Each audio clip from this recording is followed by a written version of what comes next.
Hey, it's Sebastian. I'm back with 5 more questions that people asked whenever they signed up for our free Facebook communities. If you want to join, that is Candle Business Pro. So here are the 5 questions that we received this past week from Karen. She asked, what is the best wax? What is the best wax to use? Honestly, there's not a best wax. So it depends on what you're making your candles for. Are you doing, is it a hobby? Are they just for yourself? Are you looking for hot throw? Are you looking for a longevity of the candle burning to extend how many hours that the candle will burn for? What is it you're looking for? So with us, we decided to go down the route of soy candles whenever we started our brand just almost 3 years ago. And that was because when we were looking around, that was what was, is being promoted as the best burning, the cleanest, things like that.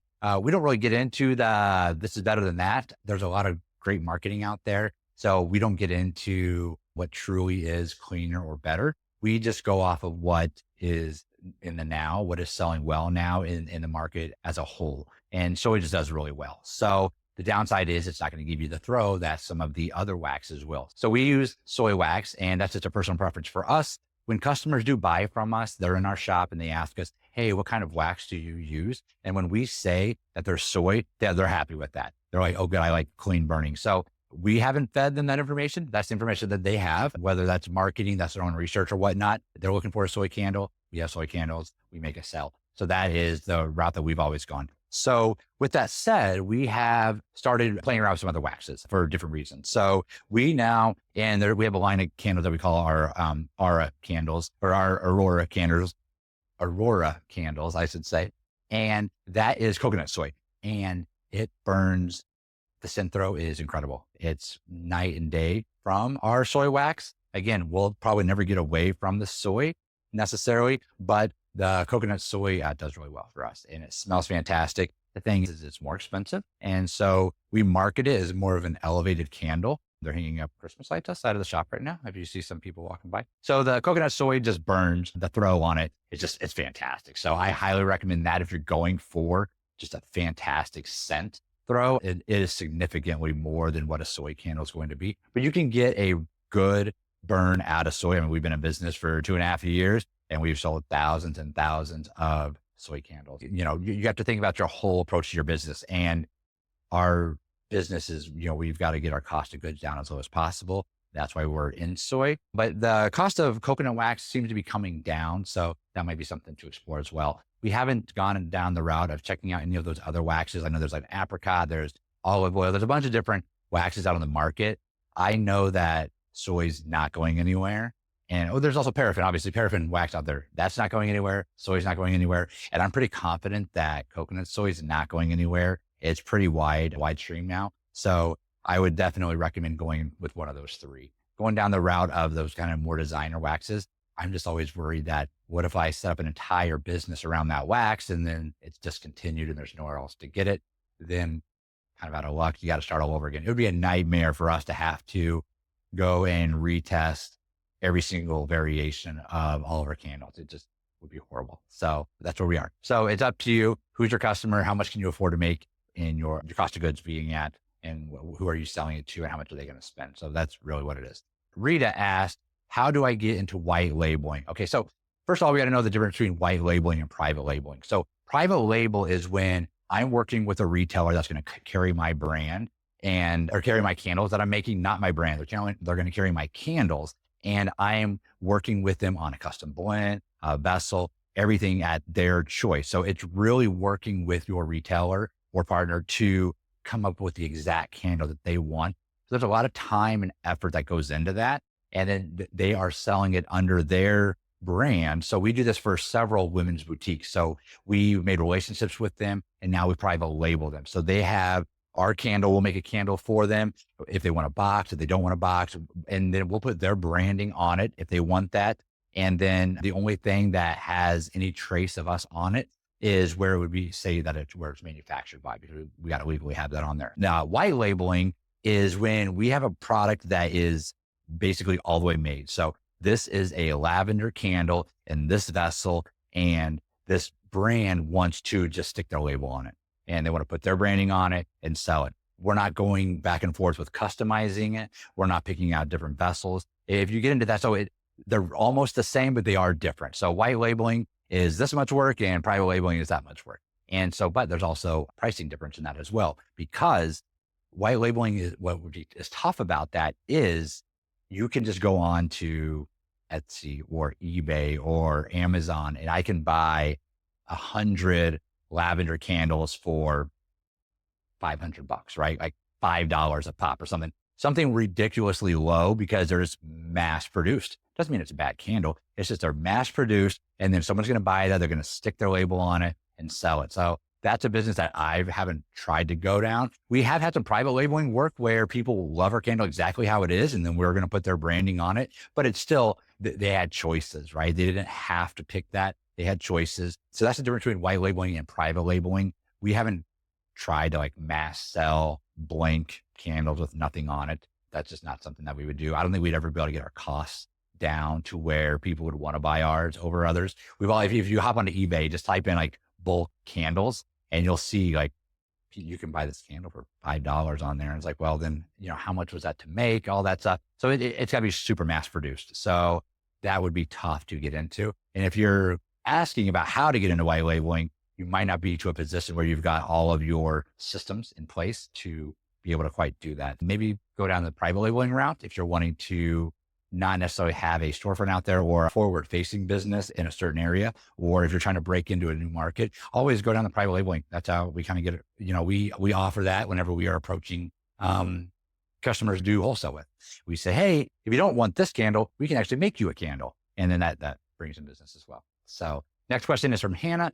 She asked how to sell my candles in retail stores. So that would be wholesale. So you have to have a system in place of how you're going to do wholesale when you get into it. We actually have an entire wholesale course that has helped lots of people get into wholesale. If you could check that out at candlebusinesspro.com if you want. But basically you have to have a system in place. And the way my system works is I gather a list of all the retailers that I would love to get into. And these aren't just like a Walmart, Target. I'm talking about like local places that I have a chance of getting into and selling my products. And you need to reach out to them. Now, in our course, we have a full system you go through. It has copies of the emails and all of that stuff, but I'm not here to sell you the course.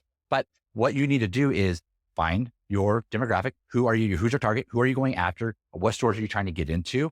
And then you need to have a relationship with them. So you need to reach out to them. You have to have your whole structure in place. So you need to have a wholesale catalog. You need to have a line sheet. You need to have options for them to order from you. And you also have to have everything set up. You have to have a website set up, because if someone approaches us, for instance, we have all kinds of brands in our store that are local, but someone approaches us and said, hey, would you like to buy wholesale from me? I'm like, the first thing I'm going to do as a shop owner is I'm going to look you up. I'm going to go to your social media. I'm going to go to your website. I want to make sure that you are set up as a business well, that I know that I'm going to get my product when I order it and there's not going to be any delays. There's a trust issue, or there's a trust factor when someone has everything completely built out. And so, they are an operating business. Yes, I know when I place this order and Friday is the deadline, I'm going to get my product by Friday. Sure, there's going to be hiccups along the way with any business, but that's my trust, because realistically, for instance, we have a couple soaps here in our shop. Realistically, I can buy soaps from hundreds of makers. So if you're a soap maker and you approach my store and ask me if we would wholesale and buy your product, I have to have enough confidence in you to pick you over someone else. So there's a whole, again, program that we have with how to get into wholesale. That's going to include the emails. It's going to actually be the catalog I have. You would actually just edit it. And we have a lot of coaching that goes along with it, but that's that for wholesaling. You got to have a whole system in place. Mikayla asked, what wax sets fairly quickly? Coconut soy for us, it sets pretty quick, but I wouldn't that wouldn't be a concern for us as far as it setting, like curing, or solidifying. What I would be more concerned with, and this may be what your question actually would be, is what wax cures the quickest, and not necessarily what sets the quickest, because there's going to be a little bit of difference in time in how, the science of the wax actually setting, sure. But realistically, what you need to know is which one is going to cure the fastest. And it's going to vary based on what wax you're using. So the wax manufacturers are certainly going to give you a time, but really it's going to come down to your testing too. So most people will say that soy wax needs 14 days or 2 weeks to fully cure. We have never found, when we first started, we waited 2 weeks on testing everything. It was miserable, but we did it. And then, okay, let's try 10 days. Oh, these are exactly the same. Okay, let's try 8 days. Okay, they're exactly the same.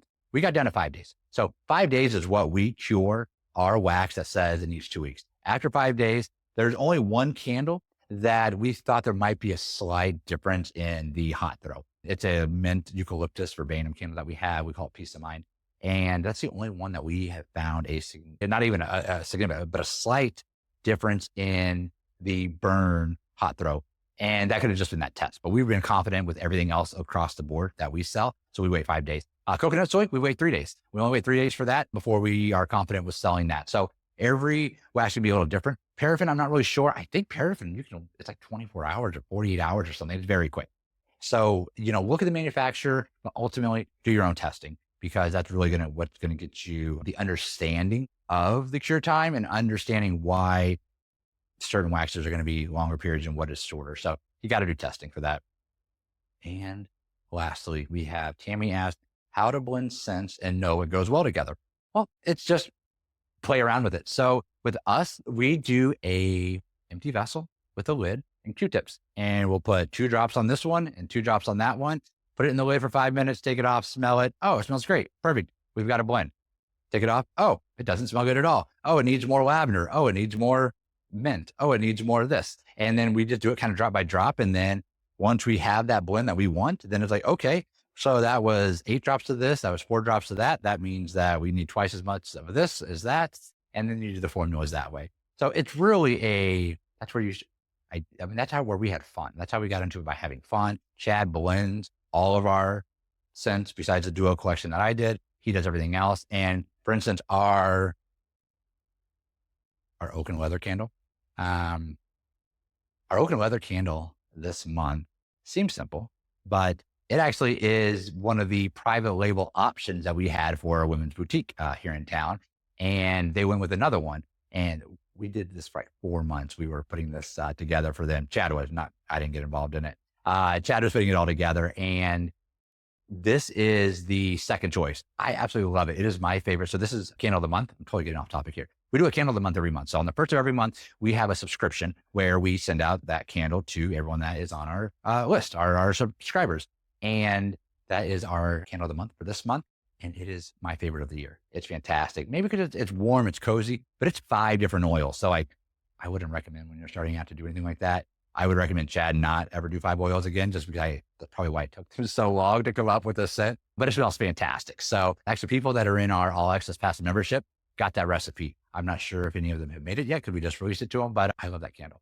So that's how we blend our scents. We just do Q-tips and we do in jars with lids. Once you think you got it, then you got to make a candle, and then you got to let it cure, and then you're going to burn it. So that's it for this video. Hopefully that helped you out with those 5 questions. We will be back super soon with more questions for you. That's it for today. If you have any questions, reach out to us, leave a comment below. Also, come join us in our free community. There's no obligation there. That's a Facebook group called Candle Business Pro. And if you go to our website, candlebusinesspro.com, you can see our candle making course. You can also see our wholesale course. You can also see our membership where we work with you. We have office hours every single week. Now, the membership is on making a business, building a business, and selling your candles. We don't focus on the making and the how-to of candles. We focus on the selling and how we got into the 120 plus wholesale accounts, 3 stores, and do a significant amount of online business, and doing this for about 2.5 years. So if that's something that you might be interested in, that membership is also at candlebusinesspro.com. So have a fantastic day. Take care.